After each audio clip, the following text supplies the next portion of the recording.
আপনি কি লক্ষ্য করেছেন বর্তমানে আপনার কোনো কিছুতেই মন বসে না? একটা কাজ শুরু করলেই মন চায় ফোনটা একটু হাতে নেই। এই যে অস্থিরতা, এই যে সারাক্ষণ ফেসবুক বা ইউটিউবে পড়ে থাকার তীব্র একটা নেশা। আপনি কি জানেন কেন আপনার এমন হয়? আমাদের মাথায় এক ধরনের রাসায়নিক আনন্দ কাজ করে। সহজভাবে বললে আমাদের মস্তিষ্কে এখন সস্তা আনন্দের নেশায় আসক্ত হয়ে যাচ্ছে। যেমন মাদক নিলে মানুষের নেশা হয়, ঠিক তেমনি সারাক্ষণ ফোনে স্ক্রল বা বা অবাঞ্ছিত ভিডিও দেখা আমাদের মনের মধ্যেই এক ধরনের বিষাক্ত নেশা তৈরি করে। ফলে কোনো পরিশ্রমের কাজ বা পড়াশোনা এখন আর আমাদের ভালো লাগে না। আজ আমি আপনাদের শিখাবো কিভাবে মাত্র 7 দিনে আমাদের মনের এই বিষাক্ত নেশা দূর করে নিজেদের জীবনের নিয়ন্ত্রণ নিজের হাতে ফিরিয়ে নেবেন। আমি একে বলছি মস্তিষ্কের পরিষ্কার করার চ্যালেঞ্জ। আমরা এমন এক সময়ে বাস করছি যেখানে আমাদের চারপাশে কেবল কোলাহল, আমাদের মন শান্ত থাকার সুযোগ পায় না। সকালবেলা চোখ খুললেই আমরা প্রথম কাজটা করি বালিশের পাশে থাকা ফোনটা খোঁজা, অথচ এই সময়টাই ছিল নিজের সাথে কথা বলার, দিনটার পরিকল্পনা করার। কিন্তু আমরা কি করছি? আমরা আমাদের মনের নিয়ন্ত্রণ তুলে দিচ্ছি অন্য কারো হাতে। অন্যের পোস্ট, অন্যের লাইফস্টাইল আর অন্যের বিতর্ক ভিডিও দেখে নিজেদের মূল্যবান সময় নষ্ট করছি। এই যে সারাদিন আমরা ফোনের স্ক্রিনে আঙ্গুল ঘষছি, এটা আসলে আমাদের মনের ভেতর এক গভীর ক্লান্তি আর অস্থিরতা তৈরি করছে। আপনি হয়তো ভাবছেন আমি তো জাস্ট বিনোদন নিচ্ছি, কিন্তু সত্যিটা হলো আপনি আপনার মনোযোগ নেওয়ার বা ফোকাস করার শক্তি দিনে দিনে হারিয়ে ফেলছেন। আর যার কাছে ফোকাস নেই আজকের এই প্রতিযোগিতার যুগে, তার কাছে আসলে কিছুই নেই। এখন আমি একটু গুরুত্বপূর্ণ বিষয় নিয়ে কথা বলতে চাই। আমাদের মধ্যে অনেকে আছেন যারা অনলাইন থেকে আয় করেন, ফ্রিল্যান্সিং করেন, বা যাদের জীবিকাটাই হলো এই ফোনে বা ল্যাপটপে। আপনাদের জন্য আমার এই চ্যালেঞ্জটি একটু ভিন্ন। আপনাকে বলতে চাই ভাইয়া, আমার তো কাজই অনলাইনে। আমি যদি ফোন বা ল্যাপটপ বন্ধ করে রাখি তবে তো আমার আয় বন্ধ হয়ে যাবে। দেখুন, সমস্যাটা কাজের ডিভাইসে নয়, সমস্যাটা আপনার ব্যবহারের ধরনে।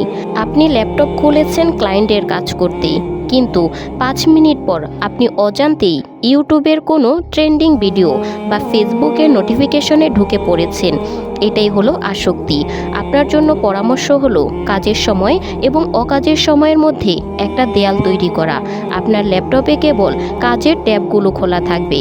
সোশ্যাল মিডিয়া বা বিনোদনের জন্য আলাদা একটি সময় নির্দিষ্ট করুন। কাজের মাঝখানে যখনই আপনার হাতে ফোনের দিকে যাবে তখন নিজেকে প্রশ্ন করুন, এই কাজটি কি আপনার ক্যারিয়ারের জন্য জরুরি, নাকি আমি কেবল অভ্যাসের বশে ফোনটা হাতে নিচ্ছি? কাজ শেষ হওয়ার সাথে সাথে নিজের ডিভাইস থেকে দূরে সরে যান। মনে রাখবেন, অনলাইন কাজের মানুষ হিসেবে আপনার সবথেকে বড় সম্পদ হলো আপনার মস্তিষ্ক। একে যদি আপনি সস্তা বিনোদনের আবর্জনা দিয়ে ভর্তি করে ফেলেন তবে আপনার কাজের কোয়ালিটি কমে যাবে, আপনাকে সৃজনশীলতা হারিয়ে যাবে। তাই আপনার জন্য ডিটক্স হলো অপ্রয়োজনীয় অ্যাপস বন্ধ করে দেওয়া এবং কাজের সময় যতটুকু ডিভাইসে থাকা। এখন আশা করা যাক সেই 7 দিনের চ্যালেঞ্জ। এই 4 দিন আমরা আমাদের মনকে নতুন করে সাজাবো। প্রথম দিন থেকে শুরু করে শেষ দিন পর্যন্ত আপনার রুটিনে কিছু মৌলিক পরিবর্তন আনতে হবে। প্রথম নিয়ম, কথা বলুন, জানালার বাইরে তাকান বা একটু বই পড়ুন। রাতে ঘুমানোর আগে ফোনটা অন্য ঘরে রেখে দিন। এই সামান্য অভ্যাসটি আপনার মস্তিষ্কের অস্থিরতা অর্ধেক কমিয়ে দেবে। দ্বিতীয় নিয়মটি, সারাদিনে যখনই আপনি কোনো কাজ করবেন ফোনটিকে নিজের থেকে দূরে বা অন্য রুমে রাখুন। আমরা ভাবি ফোনটা পাশে থাকলে কি হবে, কিন্তু ফোনের উপস্থিতি আপনার মনোযোগের 40% কেড়ে নেয়। তৃতীয় নিয়মটি, এই 7 দিন আমাদের মনের শব্দ কমাতে হবে। আমরা সারাক্ষণ কানে ইয়ারফোন দিয়ে গান বা পডকাস্ট শুনি। কেন? কারণ আমরা একা থাকতে ভয় পাই। এই 7 দিন আপনি দিনে অন্তত 15 থেকে 20 মিনিট একদম নিঃশব্দে কোনো কথা ছাড়া বসে থাকবেন। এই সময়টা আপনার মস্তিষ্ককে শান্ত হতে সাহায্য করবে। বিষাক্ত নেশাগুলো শরীর থেকে ধুয়ে মুছে ফেলুন। আমি জানি এই পথটা সহজ হবে না। দ্বিতীয় বা তৃতীয় দিনে আপনার ভেতরে এক অদ্ভুত হাহাকার তৈরি হবে। মনে হবে জীবনটা অনেক বোরিং বা পানসে হয়ে গেছে। আপনি হয়তো খিটখিটে মেজাজের হয়ে যাবেন, কিন্তু মনে জানবেন এটাই হলো আপনার ব্রেন রিসেট হওয়ার লক্ষণ। মাদক ছাড়লে যেমন শরীর কাঁপে, সস্তা বিনোদনের এই অভ্যাস ছাড়লেও আপনার মন ছটফট করবে। এই সময়টাই আপনাকে ধৈর্য ধরতে হবে। নিজেকে বারবার মনে করিয়ে দিন, আমি কোনো মেশিনের বা অ্যাপসের গোলাম নই। আমি একজন মানুষ এবং আমার উপর কেবল আমার নিয়ন্ত্রণ থাকবে। যখন আপনি এই 7 দিন সফলভাবে পার করতে পারবেন, তখন আপনি এক অলৌকিক পরিবর্তন অনুভব করবেন।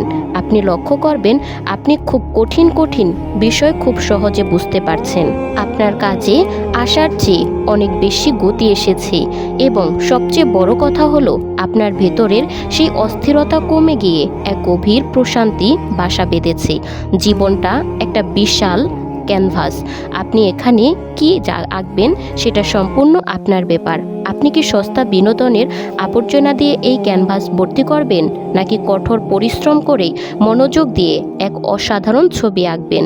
মনে রাখবেন, সময় কারো জন্য অপেক্ষা করে না। আজকের এই মুহূর্তটা আপনার কাছে শেষ সুযোগ নিজেকে বানানোর। 2026 সালে এই দ্রুত পৃথিবীতে টিকে থাকতে হলে নিজেকে সবার থেকে আলাদা করতেই হবে। আমি চাই আপনারা প্রত্যেকে নিজের জীবনের রাজা হয়ে বাঁচুন। আমি আজ কোনো সাবস্ক্রাইব বা লাইকের কথা বলবো না। আমি শুধু চাই, যদি এই কাজগুলো আপনার মনের কোথাও একটু নাড়া দিয়ে থাকে, তবে আজ থেকেই এই চ্যানেলটি শুরু করুন। আপনি যদি সত্যি পরিবর্তন চান, তাহলে নিজেকে নিজে কথা দিন যে আজ থেকে আপনি আপনার মস্তিষ্কের মালিক হবেন, গোলাম নয়। কমেন্ট বক্সে শুধু নিজের প্রতিজ্ঞাটা লিখে যান, আমি আজ থেকে নতুনভাবে শুরু করছি। আপনাদের এই লড়াইয়ে আমি সবসময় পাশে আছি। নিজের ওপর বিশ্বাস রাখুন, নিজের শ্রমের ওপর আস্থা রাখুন। মনে রাখবেন, অন্ধকারের পরেই কিন্তু ভোরের আলো আসে। আজ আমি যে কষ্টটা পেয়েছেন, কাল এটাই আপনার সাথে বড় শক্তিতে পরিণত হবে। দেখা হচ্ছে পরবর্তী কোনো ভিডিওতে। সেই পর্যন্ত ভালো থাকবেন, সুস্থ থাকবেন। আল্লাহ হাফেজ।